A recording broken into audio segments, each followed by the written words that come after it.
Guys, it's Saturday morning. You can see Brian and Bria helping to move the patio furniture over there and tomato cages. And we put the elevated raised garden beds over here. Okay, it's a better spot for them, and we're moving things around to make it more symmetrical. But gardening is abstract, but we can't make it look. So now they're moving the grow boxes and getting them some room between. I'm trying to make sure that I don't put my daughter in the video. She asked not to be filmed because she's in her house coat. And then Bria are dragging some large containers to the other side of the garden. Good job. Go, Bria. Go, Bria. Wow. Good job, guys. Stand it up, Brian. Push it all the way back to the fence. Okay, guys, I'm going to show you the layout so far of the container garden, and there'll be some changes made, but I just want you, I'll start right here and let you see. This is going to be my potting table, workbench, whatever. And over here, I have my seasonal crops. That's all okra. And then I have my three elevated raised garden beds with space in between them. We have 2 dwarf apple trees over here. And I'll probably put another tree in that big pot there. And then a lot of this is seasonal and little saplings. We were able to, my daughter and son-in-law, space the garden boxes out over the ledge. And, you know, I like that better. They can breathe. And I got a lot of stuff I still got to bring over here. I'm trying to go slow. That's the blackberry bush over there. I have some grapevines. They're not really grapes, they're muscadines. I'm going to dig them up out of the ground. I've shared it with you in several videos, and I'll put them in those 2 barrels over here. And then we have some seasonal plants. That's eggplant in those 3 containers. And then we have methylene plum. The banana plants, they really took a beating. Let me go closer so you can see them. I may go ahead and just cut them down and let them emerge next spring. And we put some space in between all of the citrus trees over there, and I'm going to build some type of structure to protect them during the winter. And we have another apple tree right there, pink lady apple tree, and the bay laurel. And you see the umbrellas over there, they're real large. They're throwing all of this stuff over here away, and they've got the patio set up temporarily like so, and there'll be a large umbrella here. And Brian and Bria have plenty of space to play. As you can see, they're doing that. And I will bring you back and share with you how I'm going to transplant, let me go closer, all of those seedlings that I've been growing over there. Okay, guys, it is Tuesday morning. I think it's about 7:30. I just watered the okra plants. Yesterday, I trimmed them up, removed the pods that I was saving seeds for. And it's good to see that the okra, even after it moved, it still bloomed a flower. I will harvest this pod tomorrow, and this okra tomorrow, and this okra tomorrow. So it's still pumping out okra. There are a couple of pods like right there and there. You can see I bent them down. I'm going to collect the seeds so I can send to my subscribers that are in my perk group. But I'm happy to report that the okra transitioned from the move very well.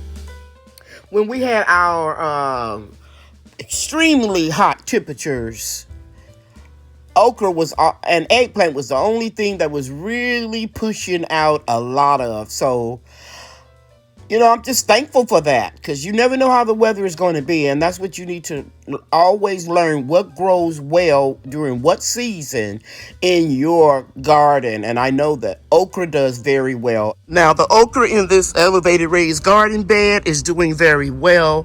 I'm going to give it just a little water because you can see the soil is very dry. But it has more opportunity to get moisture way down at the bottom of this elevated garden bed. It hasn't produced any fruit yet. Like I said, it's a dwarf variety, and it looks like it's doing very well. A few leaves I can take off here and let that energy go into the larger leaves. But yeah, I'll just give it just a little water. Okay, guys, you can see this triple umbrella here. I was letting it up, excuse me, but I see that a part of the metal of the frame is bumping into the fence, so I can't let that up. I will do that later, because this has to be moved about 4 feet over, maybe 3 feet over, so the umbrella will stay in the yard. And there are two 50-pound sandbags on top of the umbrella, and even though we get high winds, that was enough to keep the umbrellas from getting whipped up and blown in the wind. Okay, so I can't do that today. I'll do it another day and show you in another video. These two dwarf apple trees are transitioning very well. This is the one that I noticed some type of scale on. I really don't think it's any type of insect, because it's not really doing any damage. So I have some neem oil and water. And usually I put a little dish soap, but it's still hot down here. It's going to be 96 today, 97 degrees tomorrow. So I just pull some of this off. I think it's some type of fungus. I'm just going to spray it real good with my neem oil. And I'll just watch it and see what happens. And I'm going to take my hands and rub behind the branch where I can't reach. In case some of that scale drops down here, I'm going to water the bottom where the soil is. Okay, so I'm just gonna take this and rub all behind there. And I think it'll fall off. I'll let you guys know what happens. This is some type of disease. But the tree appears to be doing pretty good.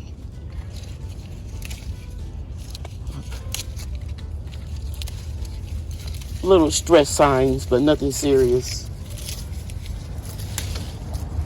I'll pick these leaves up later, but I'm gonna spray them real good with neem oil just in case. All along here, and then just in case I'm trying to hop onto this one, I'm going to spray the tree next to it. Again, I didn't put too much neem oil or dish soap because it's still hot. In Garden Zone 8A, Mesquite, Texas. Maybe I'll spray a little bit here on this okra plant in case something pops off over here.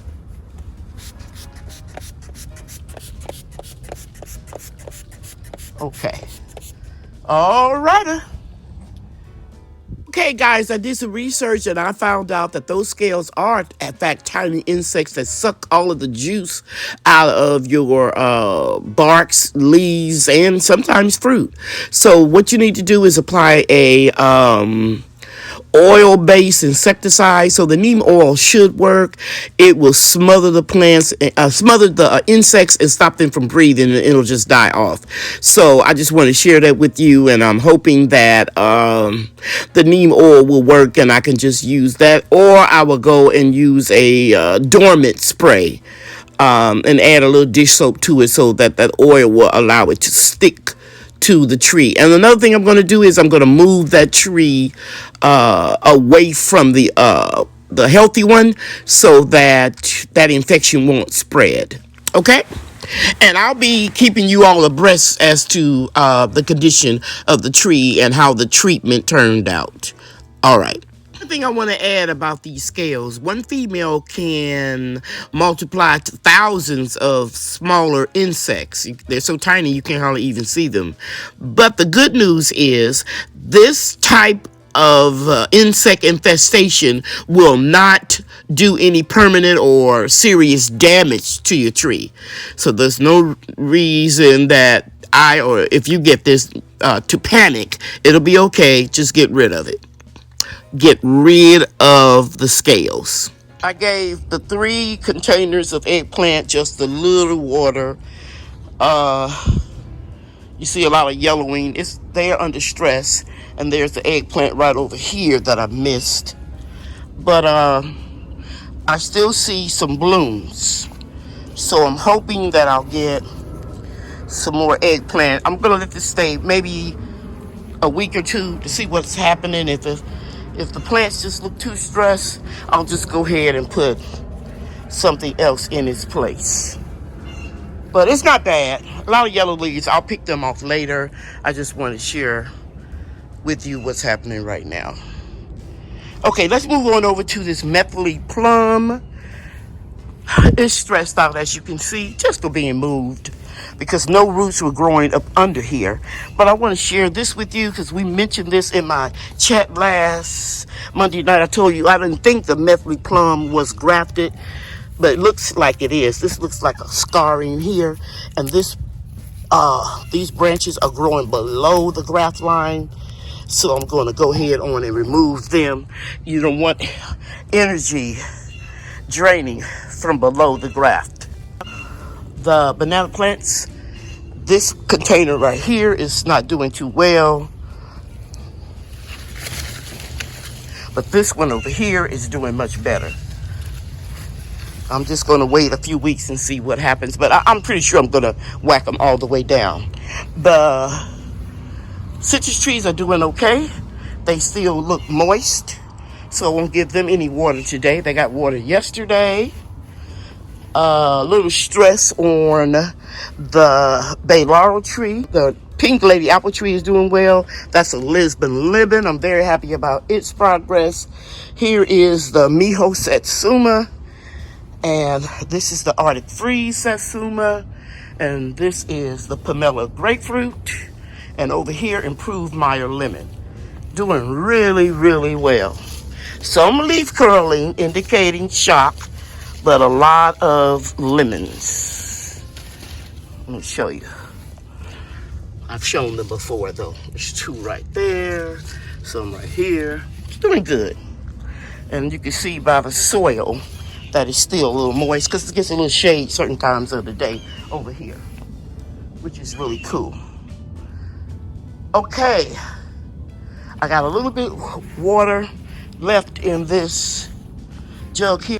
I'm going to put this water in this grow box because you remember the marigolds got a little stressed.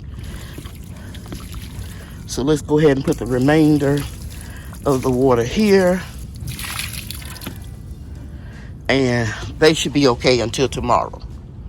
Because during about 5 o'clock, all of this will get shade. All of the grow boxes will get shade. So I watered them really good yesterday, so I'm not going to water them today. They're looking good. And I see those peas, field peas are a little stretched. You see yellow leaves. That's the box that had the cracking, well, one of the boxes that had a lot of cracking in it. I'm just walking slowly, showing you everything. Looks pretty good. And if I see that I need to shade these, then I'm going over to the house today and I'll get some shade cloths and I'll figure out a way to put some shade up. And I also can use this umbrella. Okay guys, it's been a few hours and I just came out to assess everything and I see this umbrella I'm gonna have when my son-in-law has time to move it over just a little so that it can provide shade for the entire patio. It probably needs to go in the middle where that table is. This table right here that needs to be cleaned off. And that way it'll shade the patio and we can enjoy more days out here. Because we still have warm weather. do a little at a time, guys, and rest. And that's what I've been doing. I've been working out here all morning. Thank you so much for watching this video. I appreciate you, and I'll be dropping another vlog in a few days. Bye now. Here's some extra footage I want to share with you all. And you guys know I ask questions about the extra footage when I have my weekly Monday night live chat at 7 p.m. Central Standard Time. And I just want to show you how organized her laundry room is. And when you have husband and wife both working, the more organized you can be, the more smoother your home will run, especially when you have small children. So you can see her baskets and a lot of pictures of her family. That's Brian when he was a little baby. So cute. And then you can see over here, she has other affirmations, and I like the canisters with the soap and the fabric softener sheets there. The kids' iPads and iPhones, that's their charging station. That's a picture of their wedding, I think about 18 years ago. They enjoyed their life before they started having children. And more affirmations, and they hang their keys here when they come in from the garage. I have my keys hanging there now. And some more pictures of the family. And it's so comfortable living in this real OCD-ish house because everything has its place and everything runs smooth. So I'll be asking questions, don't forget, about this bonus footage on Monday night when I have my live chat where I answer any question that you may have about gardening to the best of my ability. Bria and I are getting this order ready so that we can ship it. And we always take pride in our orders. Right, Bria? Yes. Okay. Bye, everybody. Bye. Thanks for watching.